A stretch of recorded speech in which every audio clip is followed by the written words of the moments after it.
এখন সংক্ষিপ্ত আকারে আলোচনা করবেন বাবে মোহাম্মদ মাসাব খাজাবাগ দরবার শরীফ খাজানী রহমত মুজাদ্দিদিয়া বাইত তরিকত পাক দরবার শরীফের প্রখ্যাত আলেম হজরত মাওলানা আব্দুল মুতালিব আল মুজাদ্দিদি সাহেব সিরাজগঞ্জ।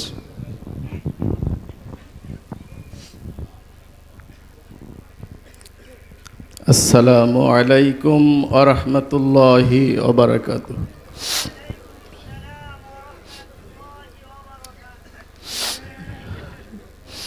আমার আকা, আমার মাওলা, আমার ইহ পরজনমের চির কাণ্ডারি দরদি মুর্শিদ অলিকুল শিরোমণি বেলায়েতের সম্রাট শাহানশাহ তরিকত হজরত শাহ সুফি আল্লামা খাজা বাবা শাহানশাহ খাজাবাগি জামালপুরি শম্ভুগঞ্জে এনায়েতপুরি বাবাজানের নূরময় কদম মোবারকে অসংখ্য অগণিত কদম মুচি রাখছি বাবাজানের একমাত্র কলিজার টুকরা নয়নের মণি আদরের দুলাল মাদারজাত ওলি আল্লাহ হাজারো হাজার যুবকদের যিনি আইকন হজরত শাহ সুফি সৈয়দ খাজা মিসবাহুল মুকাররাবিন মিসবাহ বাবার কদম মোবারকে অসংখ্য কদম মুচি রাখছি বাবাজানের প্রাণ প্রিয় দৌহিত্র মিসবাহ বাবার কলিজার টুকরা নয়নের মণি কুতুবে আলা ভবিষ্যৎ জাকেরদের ইমাম হজরত শাহ আলী খাজা জুলকারনাইন আব্বুজানের কদমে কদম মুচি রাখছি। আজকের এই মুস্তাহাসান রোজ শরীফে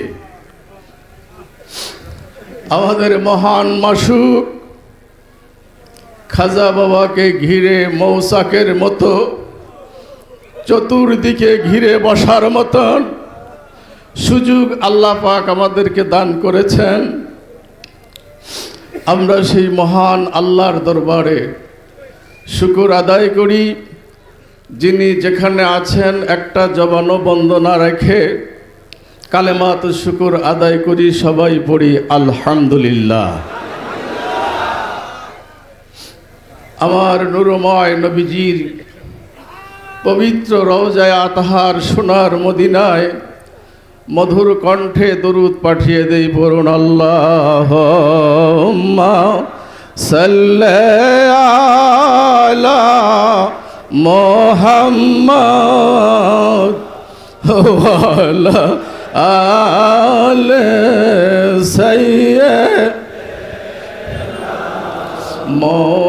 মুহাম্মাদ ওয়া আলা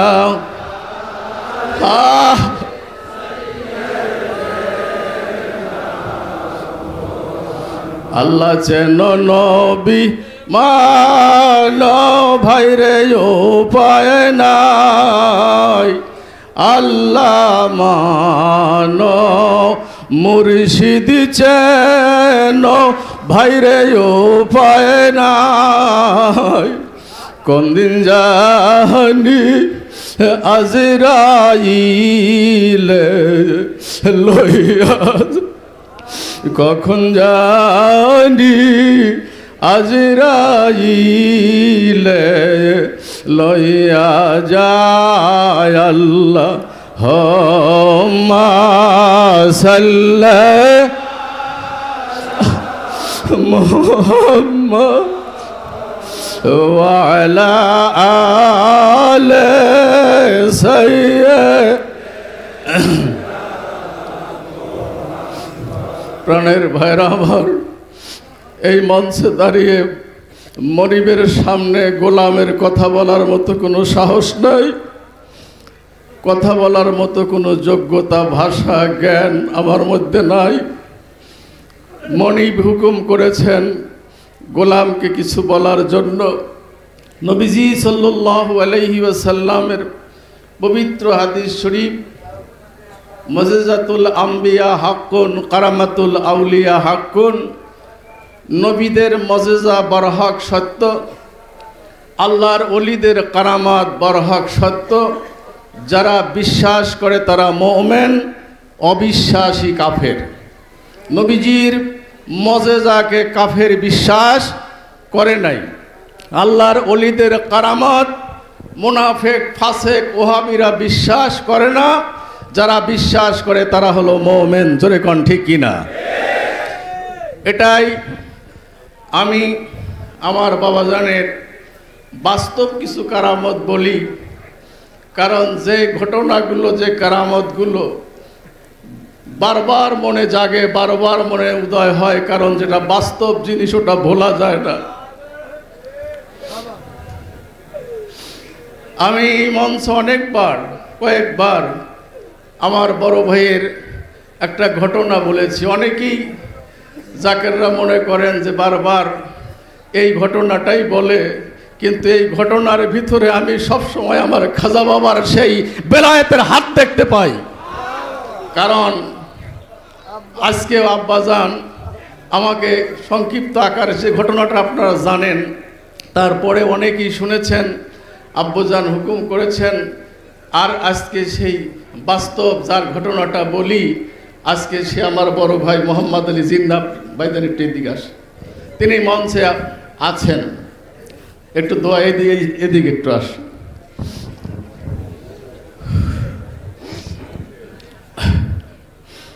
ইতিপূর্বে আমি বলেছি, আপনারা শুনেছেন যে আজ থেকে প্রায় 14 বছর আগে আমার এই ভাই ঢাকায় চাকরি করত, মোহাম্মদ আলী জিন্না। অনেকেই চেনেন, অনেকেই চেনেন না। এই মোহাম্মদ আলী জিন্না এই ভাই আমার ঢাকার থেকে সিরাজগঞ্জ আসার পথে, ঢাকা থেকে সন্ধ্যা 6টায় গাড়িতে উঠছিলেন, 10টার মধ্যে সিরাজগঞ্জে বাসায় পৌঁছার কথা। কিন্তু গাড়িতে ওঠার পরে রাত 10টায় পৌঁছে নাই, রাত্রি পার হয়ে গেছে, পৌঁছে নাই। পরের দিন দুপুর হয়ে গেছে, বাড়িতে পৌঁছে নাই। শ্বশুর বাড়িতে আসার কথা, শ্বশুর বাড়ি ছিল সিরাজগঞ্জের পাশেই। আমরা বাড়িতে কেউ জানি না। শ্বশুরালয় থেকে তারা খোঁজাখুঁজি করছে বিভিন্ন জায়গায়, কারণ ফোন কাছে ছিল। 6টার পরে গাড়িতে উঠে ফোন দিছে যে আমি আসতেছি, কিন্তু 1 ঘন্টা পরের থেকেই ফোন বন্ধ, ফোন আর ঢোকে না, কথাও হয় না, বাসায়ও আসে নাই।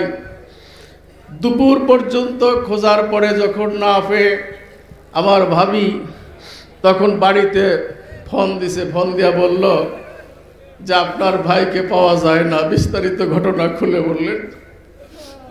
আমার আব্বা আজকে 2 বছর 3 বছর হলো বিদায় হয়ে গেছেন। আব্বা ছিলেন তখন, আমার মা এখনো আছেন।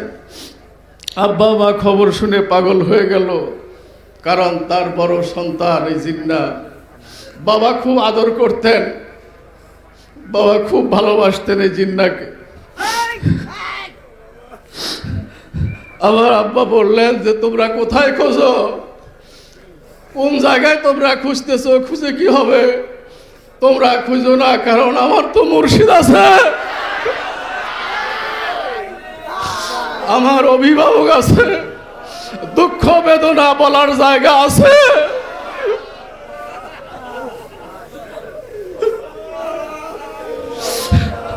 বাবার কদমে আছে, বাবার কদমে জানাও। আমি বাবাজানকে ফোন দিলাম, বাবা তখন নামাজে আছে।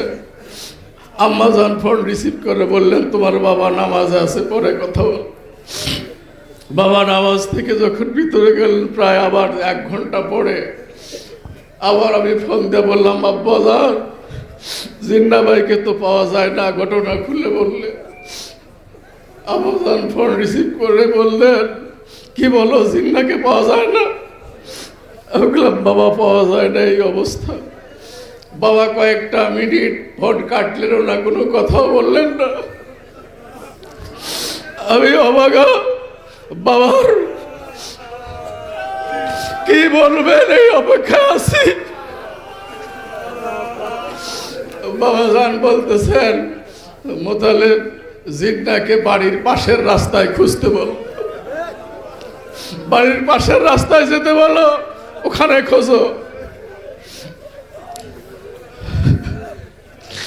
আমরা বাবার হুকুম পেয়ে বললাম যে তাইলে, বাবা বলছে বাড়ির পাশের রাস্তায় খুঁজো। বাড়ির থেকে 100 গজ নামার পরই একটা রাস্তা, মূল রাস্তা চলে আসতেছে, ছোট একটা রাস্তা নেমে আসছে। নামার পরেই দেখা যায় যে একটা ভ্যানওয়ালা ভ্যানের উপর অচেতন অবস্থায় জিন্না ভাইকে নিয়ে বাড়ির দিকে আসতেছে। কে সেই ভ্যানওয়ালা? আমরা আর খুঁজে তার পরিচয় পাই নাই।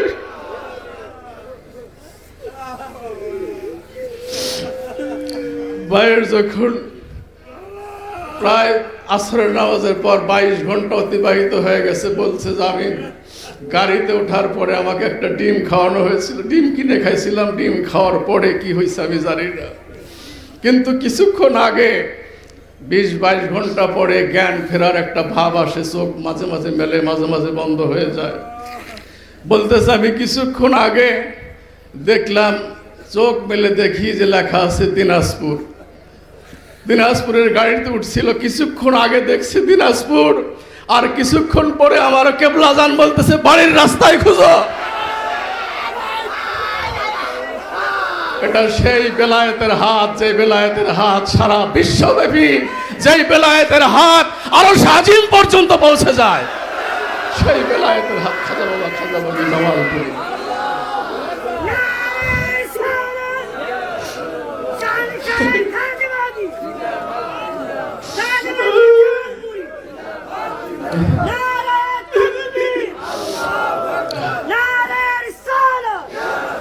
বাবাজান, আল্লাহ পাক তার মহান ওলিদেরকে দুনিয়ায় পাঠান মানুষের দুনিয়ার কল্যাণের জন্য, আখেরাতের কল্যাণের জন্য। দুনিয়ায় আল্লাহর ওলির কাছ থেকে মানুষ উপকার পায়, শান্তি পায়, কল্যাণ পায়। আমার খাজা বাবা মুরিদ দিয়ে সদাই সর্বদা তিনি চিন্তা করেন।